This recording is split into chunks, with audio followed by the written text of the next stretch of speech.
Hello friend, I am Samrat and I here to study about the cardiovascular system.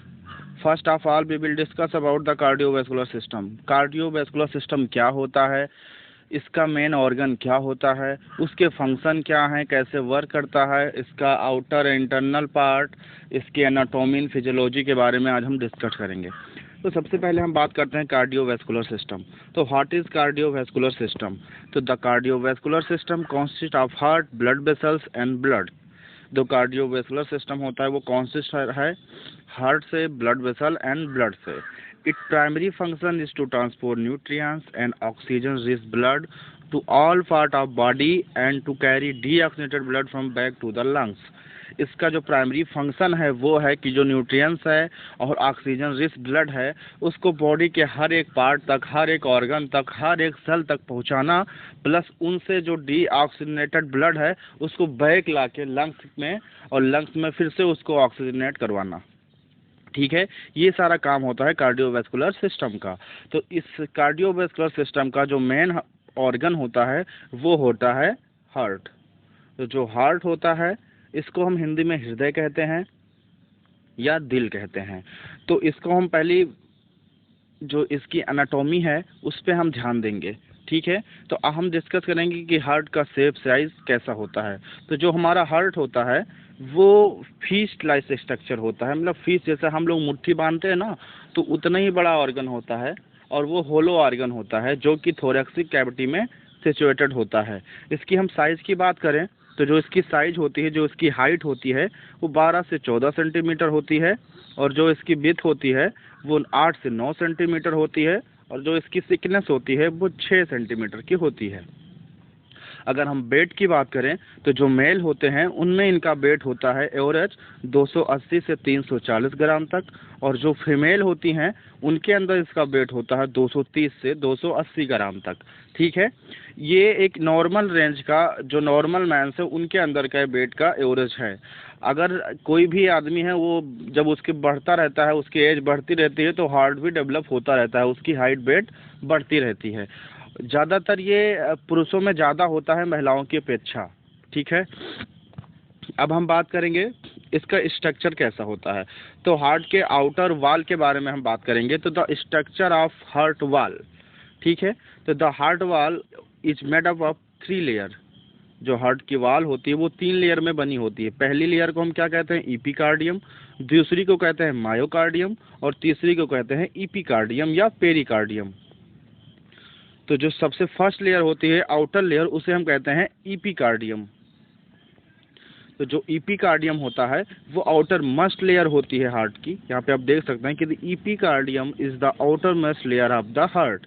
जो epicardium होती है वो heart की सबसे पहली लेयर होती है जो कि ऊपर की साइड में होती है। It is composed of thin layered membrane that serve to lubricate and protect the outer section. ये थिन लेयर होती है मेम्ब्रेन की जो कि आउटर सेक्शन पे होती है। ये प्रोटेक्ट करती है अपने सेक्शन को या फिर हार्ट को प्रोटेक्ट करती है बाहरी चीज़ों से। ठीक है, and the second layer is myocardium. Second layer को क्या कहते हैं? मायोकार्डियम। तो मायोकार्डियम क्या होती है? Myocardium this is a layer of muscle tissue. ये जो लेयर होती है ये मसल टिश्यू की होती है और it constitutes the middle layer wall of the heart. ये जो है, ये जो हार्ट होता है उसकी ये सेकंड लेयर होती है, मिडिल लेयर होती है, बीच में होती है, यानी इपिकार्डियम और इंडोकार्डियम के बीच की जो लेयर होती है उसको हम कहते हैं मायोकार्डियम। ठीक है, it contributes to the thickness and it is responsible for the pumping action. ये जो होती है ये कंट्रीब्यूट करती है उसको थिकनेस में और रिस्पॉन्सिबल होती है पंपिंग एक्शन के लिए। मतलब जो दिल धड़कता है, आप देखें जो उसकी बीट होती है उसको बनाने में इसका मेन काम होता है। ये हार्टिंग होती है, रिदमिक कंडीशन जो होती है हार्ट की उसको ये जनरेट करती हैं। रिदम पंपिंग एक्शन के लिए यही रिस्पॉन्सिबल होती है। अब हम लास्ट में बात करेंगे जो कि तीसरी है, उसे हम कहते हैं इंडोकार्डियम। तो जो इंडियम होती है, इंडोकार्डियम होती है, it is the inner most layer that lies on the inner heart chamber and cover the heart walls. ये जो इंडोकार्डियम है वो हार्ट के इनर लाइनिंग में प्रेजेंट होती है, जिससे जो कि जो चैम्बर होते हैं हार्ट को और जो वॉल्स होते हैं हार्ट के उससे इनर लेयर ये जो होती है इंडोकार्डियम वहाँ पे होती है, जो कि डायरेक्टली ब्लड जो होता है ब्लड क्लॉट को प्रिवेंट करती है और ये ब्लड से मिली रहती है।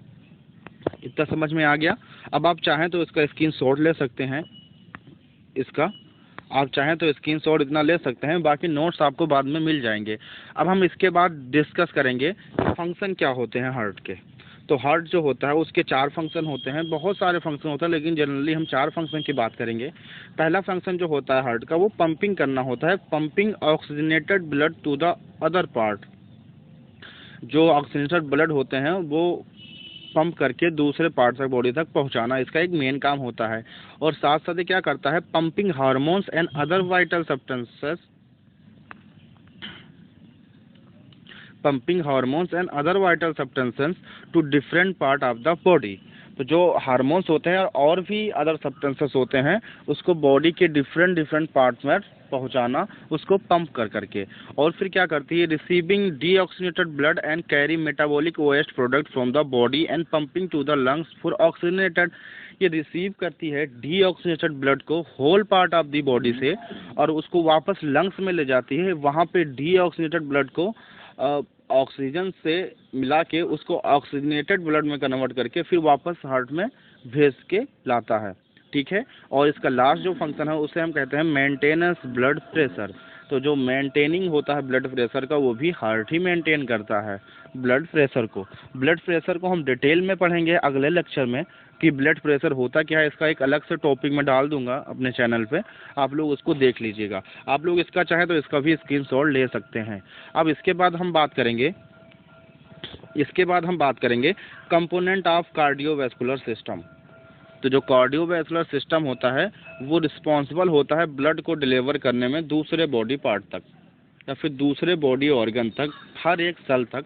तो कार्डियोवैस्कुलर का यही एक काम होता है। तो उसमें जो ऑर्गन उसके हेल्प करते हैं या फिर मदद करते हैं उसके बारे में हम डिस्कस करेंगे। तो हम बात करेंगे the heart, a muscular pump that force blood around the body. एक मस्कुलर पंप होता है जो ब्लड को फोर्स करता है पूरे बॉडी में भेजने के लिए। ठीक है। तो क्लोज ब्लड सिस्टम, अब हम बात करें क्लोज ब्लड सिस्टम तो उसमें आती हैं वेसल्स। तो वेसल्स में क्या आती है, आर्टरीज आती है।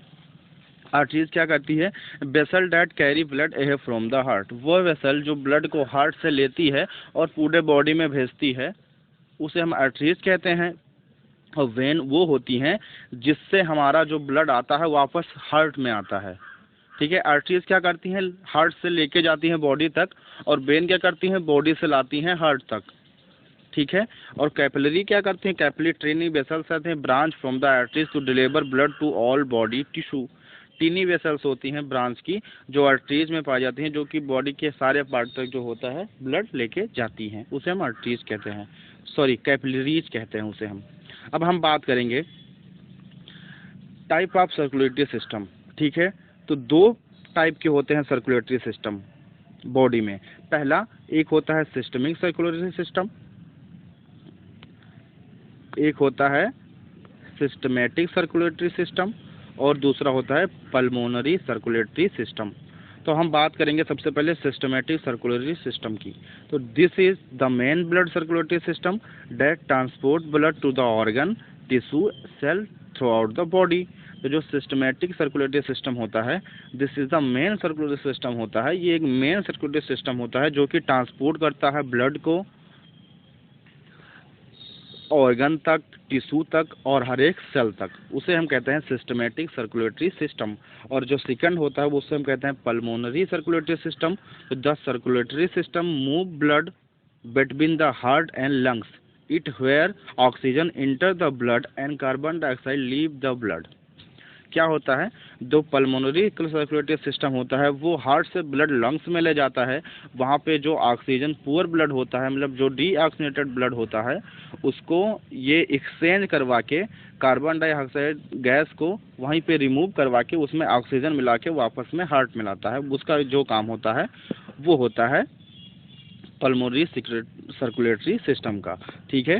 इतना समझ में तो आ ही गया होगा। आई थिंक मैंने काफ़ी इजी लैंग्वेज का यूज किया है और आप चाहें तो इसका स्क्रीनशॉट फिर से ले सकते हैं अपने के लिए।